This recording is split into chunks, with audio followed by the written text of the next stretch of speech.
I've decided to live with my mom at our place. Her moving stuff will arrive on Saturday, so please take care of it for me. Without any warning, I received a sudden call from my husband. He had never discussed living with his mother with me. I haven't heard anything about this. It's troubling to suddenly talk about living together. The spare room is like a storage space. What are you planning to do with it? Besides, today's Tuesday, right? I won't have any days off until Saturday, so I can't clean the room. When I said that, he responded, It's okay, it can stay as it is. That's the situation, so please take care of it. I'll come over with my mom on Sunday, so please take care of everything. My husband was making decisions on his own. I felt something cool off within me. If my husband can decide on something as important as living together without consulting me, then I should be able to make important decisions on my own as well. Okay, got it. I replied and hung up the phone. My name is Sarah. I live with my husband, Jeff, who was my classmate in junior high school.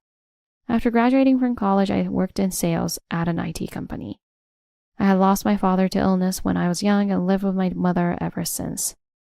My mother worked at a small company during the day and did piecework at home at night. I never felt any different from anyone else for being from a single-parent family. I was allowed to take lessons and advance my education just like everyone else. After graduating from college and becoming a working adult, I wanted my mother, who had worked tirelessly for my sake, to start living for herself. In my sales job at an IT company, specialized technical knowledge and sales skills as well as building trust with clients became crucial. I studied hard, sparing no time for sleep, and gradually I started to gain trust from our clients. Now I am among the top performers in sales. My salary is directly tied to my sales performance, so it's a great motivator for me to do well. Even though I often don't have time for lunch due to my busy schedule, the effort pays off, which boosts my motivation. I reunited with my husband on one such busy day. I had a client visit scheduled for the afternoon and arrived a bit early, so I was enjoying a takeout cafe latte in the park, watching children play, and spending a relaxed moment on a bench. It had been a while since I had such unoccupied time. While I was lost in thought, someone suddenly spoke to me. Excuse me, are you Sarah? I'm sorry if I'm mistaken. I knew he knew my name, but I couldn't remember him immediately. Yes, that's me. I felt it was rude not to remember, so I responded vaguely. I thought so. You haven't changed at all. The man wearing a delivery company uniform spoke to me in a very friendly manner. It's me. We were in the same junior high school class. Don't you remember? I moved, but I'm Jeff, your classmate. Jeff from junior high school? He's the Jeff who moved? He was bright, good at sports, and popular in class. Jeff, it's been a long time. I didn't recognize you at all. You haven't changed a bit, Sarah. Still forgetful as ever. Seeing his unchanged expression brought back a wave of nostalgia. Suddenly I checked the time and realized I was close to my appointment. Oh, sorry, I have work. I have to go now. As I got up from the bench, he stopped me. Sarah, could you give me your contact information? Let's go out for a meal sometime. I was surprised, but agreed, and we exchanged contact information. Then I hurried off to my client. After that, we went out for meals several times, and perhaps due to nostalgia, we naturally grew closer, and it didn't take long before we started talking about marriage. I was very, very nervous the first time I met his parents. Jeff's family consisted of his father, David, who worked as a company employee, his mother, Joanne, who was a homemaker, and Jeff himself. After introductions and greetings, I said, "These are sweets from near my workplace. I hope you like it," and handed over a gift. His mother frowned and said, "We all don't like sweets here. We wouldn't eat this." I immediately apologized for my lack of consideration. I should have asked first. I apologize. However, inside I was angry at Jeff for not telling me anything when I consulted him. A small unease remained in my heart. Then we moved to the living room and talked about various topics, how Jeff and I met, our university days, and my current job. His father was very considerate, nodding along and asking questions. The conversation turned to my family, and I mentioned living with my mother and that my father had died from an illness when I was young. His mother's expression changed. "Sarah, are you from a household with only one parent?" she asked with a stern face. "Yes, that's right." Her response was, "My son's wife was raised in a family without a dad. I would have preferred someone from a normal family." Did you know that kids who grow up with just one parent can struggle with their personality or mental health? It's really sad because they don't have the same love and support as kids with both parents, which can make it tough for them to settle down. It was not something she should have said in front of me. I didn't know how to respond and looked at Jeff, but he was looking outside pretending not to hear. That he wouldn't help me in such a situation. I mustered all my strength and said to his mother, "My mother raised me with love. I have never felt disadvantaged because we were a single-parent family." I said it desperately, feeling tears welling up in my eyes. "Joanne, that's quite rude. That's being biased." Then his father stepped in to mediate. "Even families with both parents can lack love. Sarah has grown into such a fine young woman. What problem could there possibly be?" He gave his wife a stern talking to. "Besides, Sarah is a top salesperson at an IT company. Maybe she even earns quite a lot. Jeff needs to work hard too." His dad made things less awkward. As we were leaving, he said to me, "Sarah, I'm on you and Jeff's side. There are all kinds of families, so just create your own form. You can always come to us if you're in trouble." Those words meant so much to me. I had many worries about the future, but if his father said that, maybe things would work out. Jeff and I decided not to have a wedding ceremony. Instead, we arranged a dinner for Jeff's parents, my mother, and us. His father and my mother enjoyed a pleasant time throughout the meal. Joanne, who had hardly greeted me, said during the meal, "Actually, I would have preferred Jeff's wife to come from a normal family, not from a single-parent one." She continued, "Children from single-parent families often cling to money because they lack financial freedom." Right after she said that, David changed the subject. "Oh, does Sarah's mother like orange or other citrus fruits?" He ignored his wife's comment and spoke to my mother. "Yes, I love citrus fruits," she answered in a cheerful way. "I have a friend in California who sends us a lot each year. I'll share some with you next time." "Oh, that would be wonderful, thank you." I was saved by his father's quick thinking. Amid the noise of the restaurant, my mother either didn't notice or pretended not to hear and said nothing. After the dinner, my mother and I walked back through the bustling streets together. "Mom, thank you for today. You must be tired, right?" "The food was delicious and I had a great time." She says so, but as the car lights hit her face, she looked kind of lonely. "Sarah, you are my pride and joy. You've grown up to be so kind and admirable. There might be people who say various things, but it's okay. You just need to discuss and decide with Jeff." She might have heard what Joanne said. She probably thought it was best not to cause trouble at that moment for the sake of my marriage and pretended not to hear. I almost cried from her kindness, but smiled to hide my tears so as not to worry her more. A few days later, we completed our marriage registration and started our new life. We decided that Jeff would move into my larger apartment. Jeff was working in a physically demanding delivery job at a transportation company. After we started living together, I prepared hearty dinners to give him energy. As my work became busier with more overtime, making dinner became difficult, and Jeff naturally started to take over cooking dinner as if it were the most normal thing. He often finished household chores like cleaning and laundry by the time I got home. We never formally divided the chores. It just happened naturally. I felt very happy with this natural flow. I never thought Jeff would be so helpful around the house. It really makes me feel relieved. We'd be all set whenever we decide to have kids. Jeff replied, half jokingly, "It's actually fun once you get into it. Maybe I should start learning about childcare soon." I found him incredibly dependable. I thought back to what Jeff's father has said about finding our own way of life. On weekends, Jeff often went to his parents' house for meals. Even though he said it was to treat them, it usually meant me preparing something Jeff suggested because it would make his mother happy. This often involved expensive items like beef for steak or takeout from a popular Italian restaurant. I dreaded going to Jeff's parents' place because Joanne always poked her nose in our business and complained. "Making Jeff cook?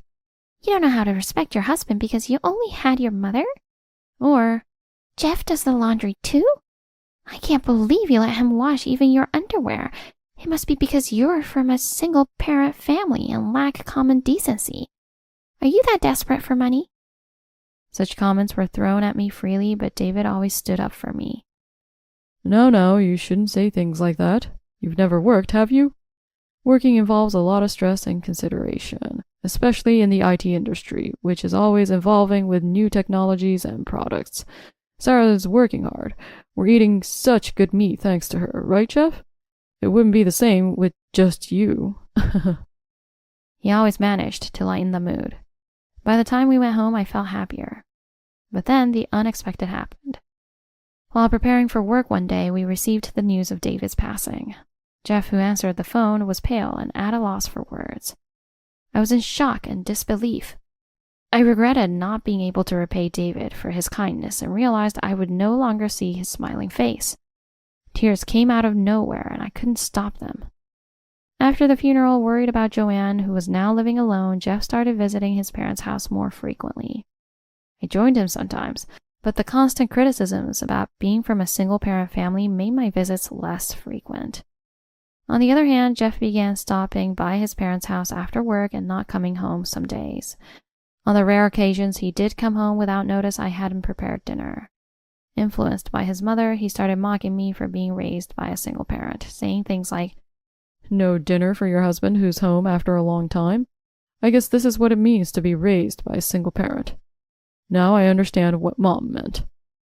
Eventually, Jeff stopped coming home altogether. His parents' house and his workplace were about a 2-hour drive apart. Although he was worried about his mom, I was more concerned about how his commute and physically demanding job were impacting him. Then I realized it had been a month since we last saw each other. One day as I returned home, Jeff called. "Sarah, how are you?" "I'm fine. Aren't you tired, though?" After a long time, I heard his voice, and it sounded as energetic as always. "Well, I am indeed tired from the current lifestyle. So about this Saturday, do you have any plans?" "Saturday? No, I don't have any plans." I was naively wondering if we were going out somewhere after such a long time. "My mom's stuff is being delivered, so could you take care of it? It's tough commuting from my parents' house, but Mom says she feels lonely on her own. I thought about it and figured that if Mom comes here, it would solve everything. So I decided we should live with my mom. Her moving boxes will arrive on Saturday, so please receive them." This was the first I heard of any plans to live together. I haven't heard anything about this. It's troubling to suddenly talk about living together. The spare room is like a storage space. What are you planning to do with it? Besides, today is Tuesday, right? I can't clean the room by Saturday without any days off. When I said that, he replied, It's okay. It can stay as it is. That's the plan, so please take care of it. My mom and I will come over on Sunday." Jeff's okay often means it's not okay. Has he forgotten about the time he mentioned that to me before our marriage? "My mom will be tired from the trip, so please unpack her things for her. I have a business trip this Friday and decided to do some sightseeing with a colleague, so I'll be back next Monday. I won't be back until then, so please take care of everything." So you're leaving your mother's needs to me while you go sightseeing? I felt something cool inside me. If Jeff can decide something as important as living together without consulting me, then I should be able to make important decisions on my own too. Okay, got it. I replied and hung up the phone. Then on Saturday, when the moving boxes were to be delivered, the doorbell rang and I went to the door. The delivery man asked, "We've got a delivery for you. Do you have a place to put it?" "How many boxes are there?" The delivery man checked his list and confirmed the number. "It looks like there are various sizes, but in total there are 100 boxes. 100 boxes? Isn't that a bit too much?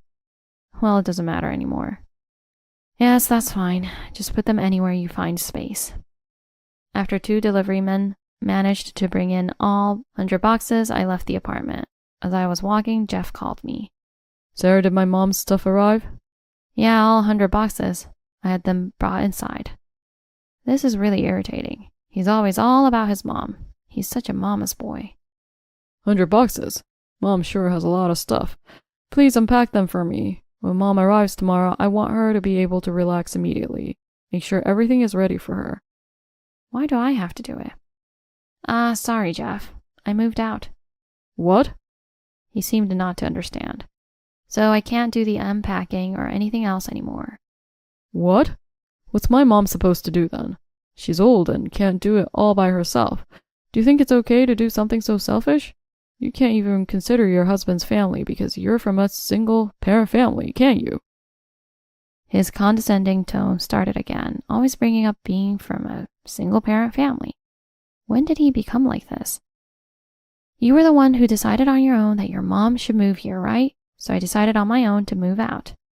I didn't want anything to do with him or his mother anymore. About your mom's stuff, I think you don't need to worry about unpacking. What do you mean? He asked, sounding a bit panicked. I've canceled the lease on that apartment at the end of this month. So either way, you'll have to move out soon, right? Your salary won't cover the rent, will it? Hey, cut it out. What's going on? The decisiveness in my actions since hanging up the phone with my husband on Tuesday has been impressive, even to me. Immediately after the call, I phoned my mother to explain the situation, then requested quotes from moving companies online. The next day, I contacted my boss to take 3 days of paid leave. When the moving company came for an estimate, they gave me boxes and I scheduled the move for the earliest available date, which was Thursday afternoon due to the peak off season. I started packing right away. I've been in that apartment since I was single and I've tried not to gather too many things, but I still have a bunch of stuff. It seemed like the move was a great chance to get rid of some extra stuff. I packed it into the night, took a short nap, and resumed early in the morning. I somehow managed to finish packing by midday on the day of the move. The rest was up to the movers. On Friday, I called the real estate agent to proceed with the termination of my apartment lease by the end of the month. After I calmly explained my actions over the past few days, my husband was speechless. To add insult to injury, I continued. I'm actually on my way to my parents' house. The only things left in that apartment are your personal items you brought when we got married and 100 boxes that arrived today. I left the boxes unpacked, so you can just send them back. I can't deal with your mommy issues anymore. Being raised in a single-parent family, I must be an inadequate wife for you, right? As you wish, I'll grant you a divorce. Any further communication can go through my lawyer. I'm about to board the train now. Take care.